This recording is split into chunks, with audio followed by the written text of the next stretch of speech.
سورہ بقرہ کی آیت نمبر 236 ہے۔ اعوذ باللہ من الشیطان الرجیم، بسم اللہ الرحمن الرحیم۔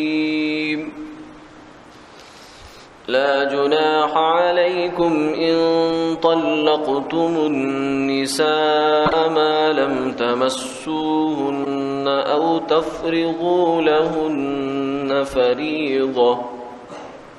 ومتعوهن على الموسع قدره وعلى المقتر قدره متاعا بالمعروف حقا على المحسنين وإن طلقتموهن من قبل أن تمسوهن وقد فرضتم لهن فريضة فنصف ما فرضتم إلا أن يعفون أو يعفو الذي بيده عقدة النكاح وأن تعفوا أقرب للتقوى ولا تنسوا الفضل بينكم إن الله بما تعملون بصير۔ صدق اللہ العظیم۔ تم پر مہر کا کچھ مواخذہ نہیں اگر بیویوں کو ایسی حالت میں طلاق دے دو کہ نہ تو ان کو ہاتھ لگایا ہے اور نہ ان کے لیے کچھ مہر مقرر کیا ہے، اور صرف ان کو ایک فائدہ پہنچاؤ۔ صاحب وسعت کے ذمے اس کی حیثیت کے مطابق ہے اور تنگ دست کے ذمے اس کی حیثیت کے مطابق ایک خاص قسم کا فائدہ پہنچانا جو قاعدے کے موافق واجب ہے خوش معاملہ لوگوں پر۔ اور اگر تم ان بیویوں کو طلاق دو اس سے پہلے کہ ان کو ہاتھ لگاؤ اور ان کے لیے کچھ مہر بھی مقرر کر چکے تھے تو جتنا مہر تم نے مقرر کیا ہو اس کا نصف واجب ہے، مگر یہ کہ وہ عورتیں اپنا نصف معاف کر دیں یا یہ کہ وہ شخص معاف کر دے جس کے ہاتھ میں نکاح کا رکھنا اور توڑنا ہے، اور تمہارا معاف کر دینا بنسبت وصول کرنے کے تقوی سے زیادہ قریب ہے۔ اور آپس میں احسان کرنے سے غفلت مت کرا کرو، بلا شبہ اللہ تعالیٰ تمہارے سب کاموں کو خوب دیکھتے ہیں۔ ان آیات مبارکہ کے اندر مہر کا مسئلہ ذکر ہے، اور مہر میں سے بھی پھر طلاق کی صورت میں مہر کا کیا ہوگا اس کے احکامات کا بیان ہے۔ مہر بنیادی طور سے اللہ کی جانب سے ایک طے شدہ فریضہ ہے جو نکاح کے لیے رکھا گیا ہے، اور مہر کے بغیر نکاح نہیں، یعنی نہ ہونے کا مطلب یہ ہے کہ شریعت میں اس کا کوئی تصور نہیں ہے کہ بغیر مہر کے ہی ہو جائے، لیکن نکاح کے موقع پر مہر کر رکھنا یہ ضروری ہے۔ اگر کوئی نہ بھی رکھے تو شریعت کا ایک اپنا نظام ہے، اس کے تحت پھر کچھ نہ کچھ اس کو دینا بہرحال لازم ہوتا ہے۔ تو مہر کی جو کم سے کم مقدار ہے وہ بھی شریعت نے طے کی ہے کہ کم سے کم مقدار کتنی ہے۔ لا مہر اقل من 10 دراہم، فرمایا کہ 10 درہم سے کم مہر کا کوئی تصور نہیں ہے۔ 10 درہم چاندی کے سکے ہوتے تھے جن کا وزن تولے میں اگر نکالا جائے تو تقریباً 2.5 سے 3.25 تولے بنتا ہے، کیونکہ 200 درہم چاندی کے جو ہے 52.5 تولے جو ہے وہ بنتے ہیں، تولے بنتے ہیں 200 درہم کے، تو 10 درہم کے تقریباً 2.5 سے 3.25 کے درمیان تولہ چاندی بنے گی، تو اتنی مالیت کا مہر ہونا کم سے کم ضروری ہے۔ اس سے نیچے پھر مہر نہیں ہے، وہ ایسے ہی سمجھا جائے گا جیسے آپ نے بغیر مہر کے نکاح کیا، پھر وہ شریعت کا ایک اپنا ضابطہ اور نظام ہے، وہ پھر جو اس پر چلے گا، لیکن کم سے کم مہر کی مقدار یہ ہے۔ تو بعض لوگوں میں تصور ایک چلا ہوا ہے کہ 1.25 روپیہ، پرانے جو بزرگ حضرات ہیں ان کے ہاں یہ ہوگا کہ 1.25 روپیہ مہر، تو پتہ نہیں ہو سکتا ہے کسی زمانے میں یہ ہوتا ہو کہ جب اتنی مقدار کو 1.25 روپیہ پہنچتا ہو، لیکن اگر اتنی مقدار اور مالیت کا 1.25 روپیہ نہیں ہے، آج کل تو بالکل بھی نہیں ہے، تو پھر وہ مہر نہیں بن سکتا۔ تو اس لیے مہر مقرر کرتے ہوئے اس چیز کو نکاح کے وقت میں نکاح پڑھانے والے حضرات ہوں یا شرکاء ہوں یا اس میں انتظام میں شریک لوگ ہوں تو اس چیز کو ملحوظ رکھا جائے کہ مہر کی مقدار جو ہے وہ 2.25 تولے چاندی سے کم کسی طرح نہیں ہونی چاہیے، اور وہ آج کل کے حساب سے تقریباً شاید 3000 کے قریب بن جائے گی، تو کم سے کم اتنا مہر رکھنا چاہیے۔ یہ شریعت کی جانب سے گویا کہ حق ہے۔ ہاں، اس کے بعد پھر آگے جو ہے وہ فخر و مباحات سے بچتے ہوئے، نمود نمائش سے بچتے ہوئے، فخر سے بچتے ہوئے مہر کی کوئی بھی مقدار آپس میں رکھی جا سکتی ہے، مطالبہ اس کا جو ہے وہ خاتون کر سکتی ہیں، خاتون کے رشتہ دار کر سکتے ہیں کہ اتنا مہر رکھا جائے۔ کچھ لوگ میرے فاطمی بھی رکھ لیا کرتے ہیں، وہ 132 تولے چاندی بنتی ہے، تو وہ اس کی مالیت جو ہے وہ پھر دینی پڑے گی، وہ تقریباً آج کل کوئی شاید 1,00,000 کے آس پاس بنتی ہے، 1,00,000 روپیہ پاکستانی جو ہے۔ تو مہر یہ رکھنا شریعت کی جانب سے حق ہے۔ تو یہاں جو ہے اس کا پھر کچھ احکامات کا تذکرہ ہے۔ مہر دینا بھی چاہیے، ہمارے عام دستور یہ ہے کہ مہر دیا نہیں جاتا، رکھوا لیا جاتا ہے لیکن دیا نہیں جاتا، اور عورتیں کچھ سمجھتی ہیں کہ شاید مہر لینا جو ہے یہ بے مروتی ہے، بد اخلاقی ہے۔ ایسا نہیں ہے، یہ شریعت کی جانب سے ان کے لیے ایک تحفہ ہے، انعام ہے، اس کو لینا چاہیے، وصول کرنا چاہیے، اور خامد کو بھی دینا چاہیے۔ کوشش کریں کہ پہلے دن ہی دے دیا جائے، بغیر کسی عذر کے، مجبوری کے اس کو روک رکھنا یہ مناسب نہیں ہے۔ وہ بیچاری عورت تو خود مطالبہ نہیں کرے گی، اس کا حق ثابت ہو چکا ہے، بغیر کسی عذر کے اس کو روک کے رکھنا مناسب نہیں ہے۔ اچھا جی، اب یہاں یہ ذکر ہے کہ اگر طلاق ہو گئی تو پھر مہر کا قضیہ کیا ہوگا، اور طلاق بھی 2 صورتوں میں ذکر ہوئی۔ ایک یہ ہے کہ رخصتی ہو چکی ہے، میاں بیوی کی طرح شروع ہو چکے ہیں، پھر حالات خراب ہوئے، طلاق آ گئی، اور یہاں یہ تذکرہ اس کا نہیں ہے، ان آیات کے اندر تذکرہ ہے اس کا کہ رخصتی نہیں ہوئی، ابھی رخصتی نہیں ہوئی کہ اس سے پہلے طلاق کی نوبت آ گئی، نکاح ہو چکا ہے، اور بہت دفعہ ایسا ہو جاتا ہے، بالخصوص اس زمانے میں جس میں ہم جی رہے ہیں، کہ چونکہ نکاح ہو جاتا ہے اس کے بعد جو ہے وہ، بلکہ منگنی کے بعد سے ہی لڑکا لڑکی جو ہے ان کے آپس میں جو ہے رابطے شروع ہو جاتے ہیں، گپ شپ شروع ہو جاتی ہے، بے تکلفی ہو جاتی ہے، اور نکاح کے بعد پھر اور زیادہ ہوتی ہے۔ تو بعض دفعہ رخصتی سے پہلے ہی رخصتی ہو جاتی ہے، یعنی نکاح ٹوٹ جاتا ہے بیچارہ، نوبت اس حد تک پہنچ جاتی ہے، بے تکلفی جہاں ہوتی ہے پھر آگے اس کے بعد لڑائیاں بھی ہوتی ہیں، تو نکاح رخصتی سے پہلے ہی لڑائیوں تک نوبت پہنچ جاتی ہے، تو اس لیے بلا عذر نکاح کو مؤخر بھی نہیں کرنا چاہیے۔ بہرحال نکاح ہے اور رخصتی ابھی نہیں ہوئی، طلاق ہو جاتی ہے، تو اس کا مہر کتنا دینا ہوگا، تو اس کے بارے میں شریعت نے طے کر دیا کہ 2 حالتیں ہیں، یا تو آپ نے نکاح کا مہر کچھ مقرر کیا تھا یا نہیں کیا تھا۔ اگر تو کچھ طے نہیں کیا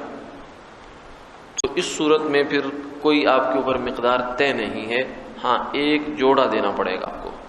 کپڑوں کا ایک جوڑا مناسب جو ہے معقول، جس کی جو قیمت ہے وہ 5 درہم سے کم نہیں ہونی چاہیے، اور عورت کا جو مہر مثل ہے، مہر مثل ایک شریعت کی اصطلاح ہے، مثل میم سے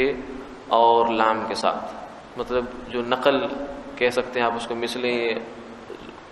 چلتا ہی ہے اصطلاح بھی۔ مہر مثل سے مراد یہ ہوتا ہے کہ اس عورت کی فیملی میں جو اس کی باپ کی فیملی کی مستورات ہیں، اس کی پھوپھیاں ہیں، اور ان کا مہر کتنا مقرر ہوا تھا، عام طور سے ان کے فیملی میں کتنا مہر چلتا ہے، اسے مہر مثل کہتے ہیں، یعنی ایک معیاری ان کے یہاں مہر کیا ہے۔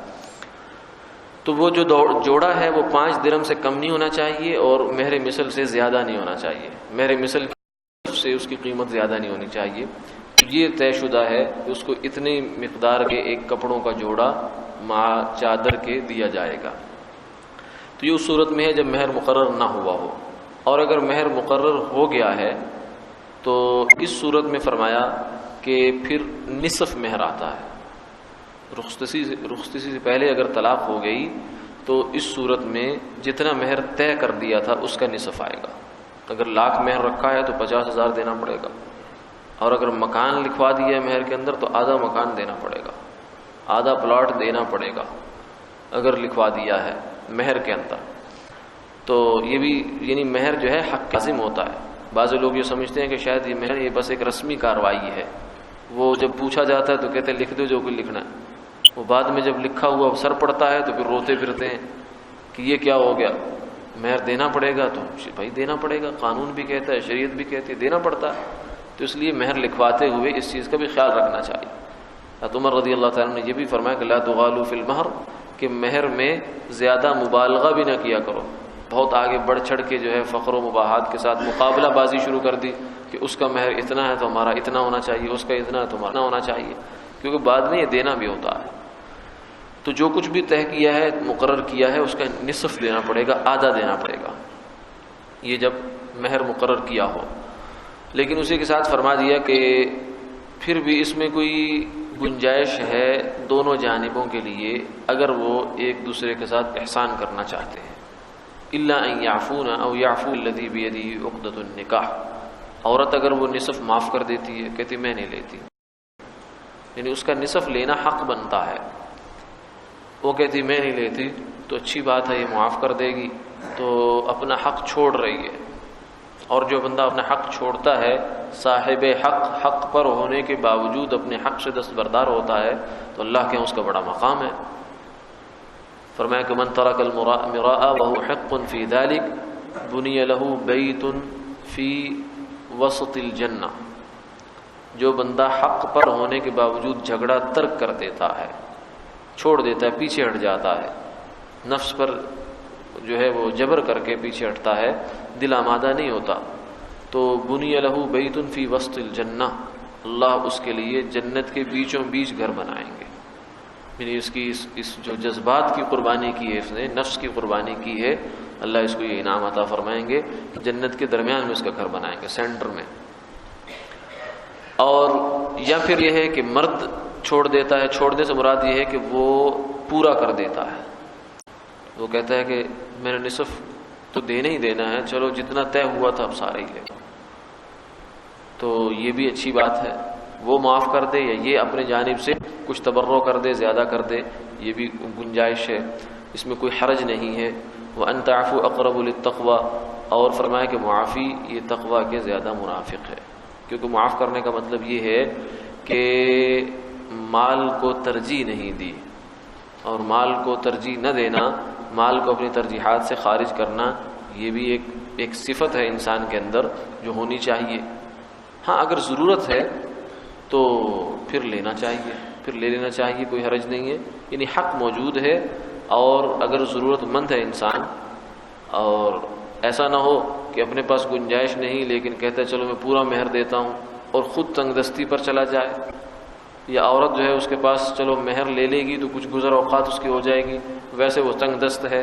اور اس نے صرف فضائل سن لیے معاف کرنے کے تو معاف کر دے، تو بعد میں یہ بھی دیکھے کہ برداشت بھی ہو پائے گا یا نہیں ہوگا،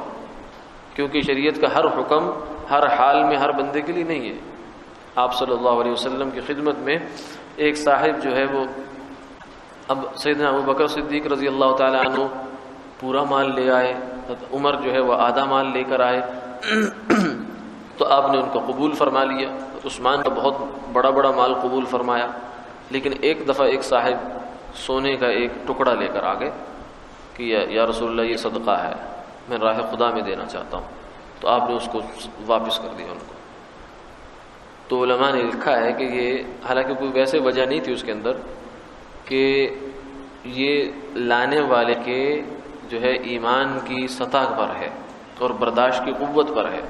کہ وہ جو مال لائے تھے ان کے اندر تو اتنا حوصلہ، صبر، ایمان اور جذبہ تھا کہ وہ شکوہ شکایت کرنے والے نہیں تھے۔ اور جو دوسرے صاحب آئے ہیں یہ جوش جذبے میں تو لے آئے ہیں ایک چیز، لیکن جب گھر جائیں گے پھر وہ جذبات ٹھنڈے ہو جائیں گے تو پھر کہیں گے افسوس میں نے کیوں ایسا کر دیا، پھر افسوس کریں گے۔ تو اس جو راہ خدا میں کی ہوئی نیکی پر افسوس سے بہتر ہے کہ آپ اس نیکی کرو ہی نہ۔ تو یہ فرمایا کہ اس چیز کا بھی خیال رکھ لو، وَلَا تَنْسَوُا الْفَضْلَ بَيْنَكُمْ، اور آپس میں جو ہے ایک دوسرے کے ساتھ انعام احسان کو نہ بھولا کرو، یعنی یہ وہ موقع ہے، غور کیا جائے قرآن پاک کی اس آیت پر، کہ جہاں سپریشن ہو رہی ہے، علیحدگی ہو رہی ہے آپس میں، ٹھیک ہے، تو اس موقع پر بھی فرمایا لا تنسبوا الفضل بینکم، اعلیٰ اخلاقی اقدار کو اس موقع پر بھی بھولنا نہیں چاہیے، علیحدگی ہو رہی ہے، بہت بڑا المیہ ہوتا ہے طلاق، لیکن اس موقع پر بھی فرمایا کہ انسان کی اخلاقی جو اقدار ہیں وہ روندنی نہیں چاہیے. وَلَا تَنْسَوُا الْفَضْلَ بَيْنَكُمْ، آپس میں جو فضل ہے ایک دوسرے کو عطا ہے وہ اس کو نہ بھولو. اور یہ تبھی ہو سکتا ہے جب آدمی جذبات میں آ کر طلاق نہ دے، بلکہ خوب سوچ سمجھ کر دے، اللہ کا حکم سمجھ کر دے کہ اس موقع پر اب سوائے طلاق کے میرے پاس کوئی اور چارہ نہیں ہے. فَإِمْسَاكُمْ بِمَعْرُوفٍ أَوْ تَسْرِيحٌ بِإِحْسَانٍ، اچھے طریقے سے رکھ سکتے ہیں تو رکھیں، ورنہ اچھے طریقے سے چھوڑ دیں. تو یعنی آدمی کا کوئی بھی حال یا کوئی بھی عمل جو ہے وہ شریعت کے دائرے سے، حدود سے متجاوز نہیں ہونا چاہیے. ان اللہ بما تعملون بصیر، کہ بے شک اللہ جو کچھ تم کرو گے دیکھ رہے ہیں. یعنی ایسے موقع پر عام طور سے ہوتا یہ ہے کہ طلاقوں کی جب نوبت آتی ہے تو بہت حالات بگڑ چکے ہوتے ہیں. یعنی گزارا نہ ہونا، آپس میں مزاج نہ مل پانا، یہ تو ایک الگ بات ہے، مگر اس موقع پر اس قدر تلخیاں پیدا کر دینا کہ بہت زیادہ جو ہے وہ ہو جائے کہ آدمی حدود شریعت کی رعایت نہ رکھ پائے، یہ درست نہیں ہے. یہ اس کا مطلب ہے کہ اخلاقی کمزوری ہے انسان کی، کہ چلو ایک معاملے میں نباہ تو نہیں ہو پایا، لیکن اس کے ساتھ ساتھ وہ اپنے آپ کو اتنا نیچے گرا دے، گالم گلوچ تک چلا جائے اور لڑائی تک چلا جائے اور ان چیزوں تک چلا جائے. نہیں، یہ نہیں. جو گزارا نہیں ہوتا، وہ اللہ نے ایک راستہ رکھا ہے طلاق کا، اس کو اختیار کرو، لیکن اس کو اختیار کرنا ہے اچھے طریقے سے. حقاً علی المحسنین، پیچھے بھی اللہ نے فرمایا کہ جو لوگ خوش معاملہ ہیں، یعنی اگر علیحدہ بھی ہو رہے ہیں ایک دوسرے سے تو بھی اچھے طریقے سے، اللہ ان کو پسندیدگی کی نگاہ سے. ان اللہ یحب المحسنین، اللہ احسان، صفت احسان والوں کو پسند کرتے ہیں. وآخر دعوانا الحمد للہ رب العالمین.